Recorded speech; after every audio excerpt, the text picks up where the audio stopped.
Korka Seck, délégué régional de la SONAGED de Thiès.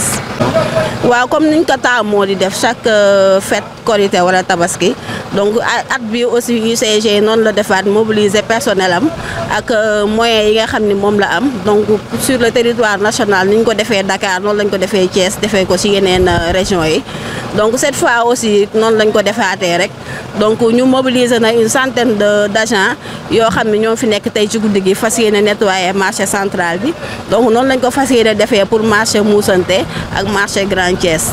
mbedd yi nekk ci dëkk bi nag liggéey bi si waaw liggéey bi mën naa wax door nañ ko depuis ce matin donc ak collecte porte à porte bi nga xam ne moom lañ def ci tali yu yaatu yi mais ci koñ yeex koñaat yi parce que xam nañ fête bu jotee nit ñi dañuy profiter def grand ménage donc mbali bi day bëri ci kër yi donc looloo tax ñu initier collecte porte à porte bi def nañ ko ñaari yoon ci suba si ak ci ngoon gi mobiliser 10 benn tasseuses yoo xam ni tas nañ ko ci koñaat yi nga xam ni ñoo nekk biir Thiès pour essayer un peu soulager population bi ci mbalit bi nga xam ne moo nekk ci biir kër yi. Thiès dëkk bu set wi ci daanaka politique projet boo xam ne mairie am na ko waaye léegi nga ànd ak mairie bi ci liggéey woowu.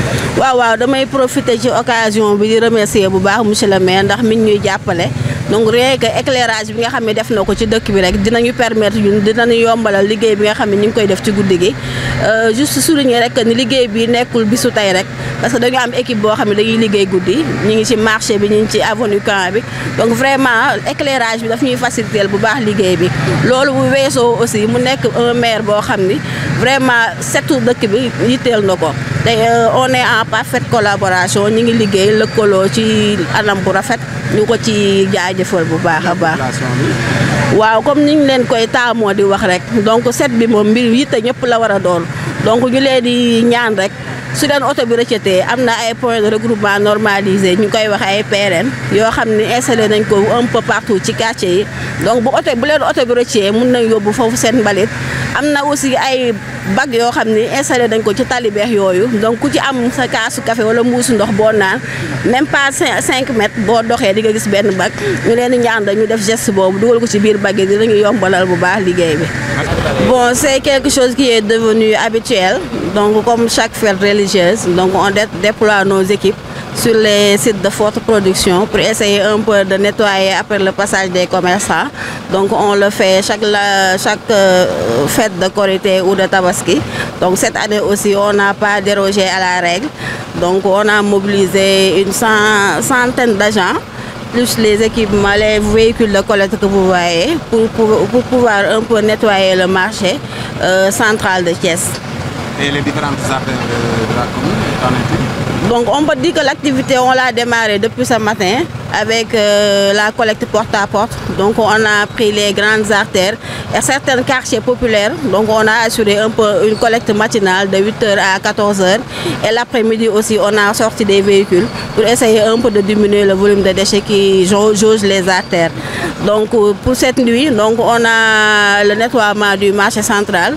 Donc comme on le fait ici au niveau du marché central, le marché Grand Thiès et le marché Moussante aussi ne sont pas en reste. Donc on déploie nos équipes là-bas pour pouvoir un peu nettoyer les ordures laissées par les commerçants. Combien de camions en termes de logistique? Donc pour ce soir, pour la collecte de ce matin, nous avons mobilisé 10 bennes tasseuses donc, qui ont assuré la collecte porte à porte au niveau des ménages. Et cette nuit aussi, on a mobilisé 5 bennes tasseuses et une centaine d'agents pour pouvoir assurer un peu le nettoiement du marché. Thiès Ville Propre en collaboration avec la mairie est devenue une réalité.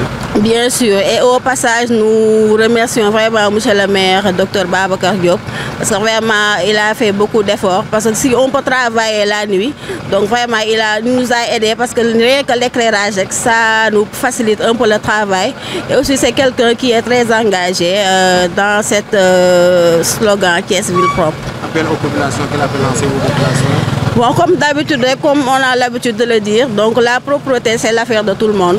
Donc on les sensibilise davantage. Donc on a installé beaucoup de points de propreté. Donc des PRN aussi, on les a installés au niveau des quartiers.